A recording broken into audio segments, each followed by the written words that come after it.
Þetta voru fá hérna Valsmenn í heimsókn og vinni sterkan endurkomin sigur 2-1. Hvernig svona hlýtur að líða vel?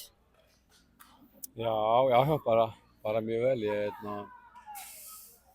Endurkomin sigur, jú, það er greinlega til að túlka það með. Lendið undir? Við lendum undir vissulega en með yfirhöndin alveg frá 70 mínútur eitthvað svoleiðis. Við vorum 2 sóknir að telja á í pressunni og fórnarkostnaðurinn var 1 mark hérna í byrjunin eftir það sem við bara hrikalega góðir.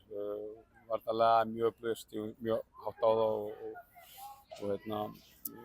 fórsögum þá í langa bolta sem við hiltum mjög vel við en þetta dettur einn og einn sendibolti fyrir þá og þeir eru stórhættulegir þá með gríðarlega einstaklingsgæði. Mér fannst við hafa gott kontról á þessu og sóknarlega, sérstaklega fyrir hálfleik og kannski aðeins í seinni hálfleiknum fannst mér vera stórkostlegir. Það er svona bara, þetta er eitthvað endapunktinn á sóknarlega með því að við komumst í stöðuna, bara einhvern veginn síðasta skoti eða sending sem að vantaði örlítið upp og hefur kannski verið saga okkar kannski í sumar. Við höfum auðvelt með að komast í frábæra stöðu en það vantar bara aðeins svona effektífari og reyka smiðsökið á sóknar og skora aðeins fyrir mörk. Fyrsta markið kemur eftir 3 mínútur þegar Tryggvi Rafn skorar. Hefðu þið getað komið í veg fyrir? Já, ég veit bara, þú veist,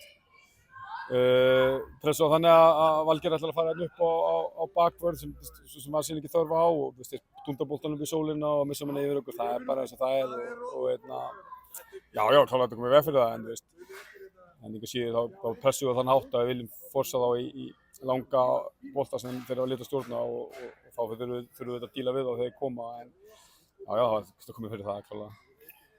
Talar einstaklingsgæði hjá Val, þeir eru með Patta, Tryggva og Jónatan. Vill taka fram sérstaklega Ásgeir sem var frábær, var bara með Patta í vasanum í dag. Sáttu með hans leik? Já, bara gjörsamlega frábær.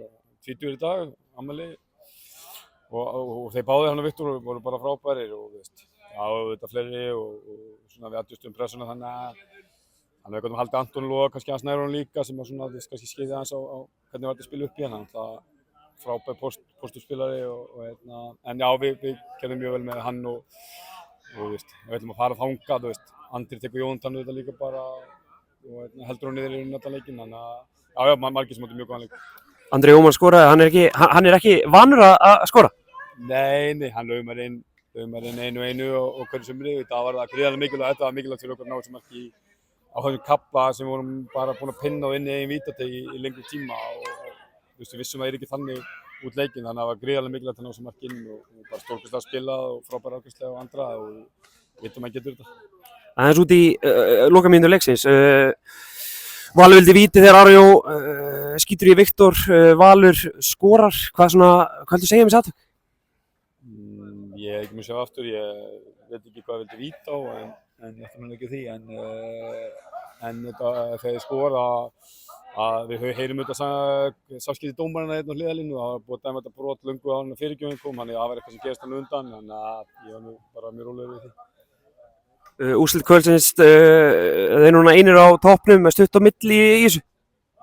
Já, þú veist, taflanu þetta bara, segir ekkert endilega hvernig þér hefur gengið, heldur bara hvernig þetta raðast, hvernig hinliðin er að spila og í 7. fyrir það ekkert beint relevant, heldur kannski bara hvernig okkar frammeðstæði verið og okkar stigasöfnun og hún er bara, eitthvað vel rúmlega 2 stig í leik sem við þurfum að halda til að halda okkur í þessari stöðu og það sem skiptir mestu máli en það er fljótt að breytast ef við gefum eftir en auðvitað viljum við vera þarna en það er 20 leikir eftir. Takk hérlega.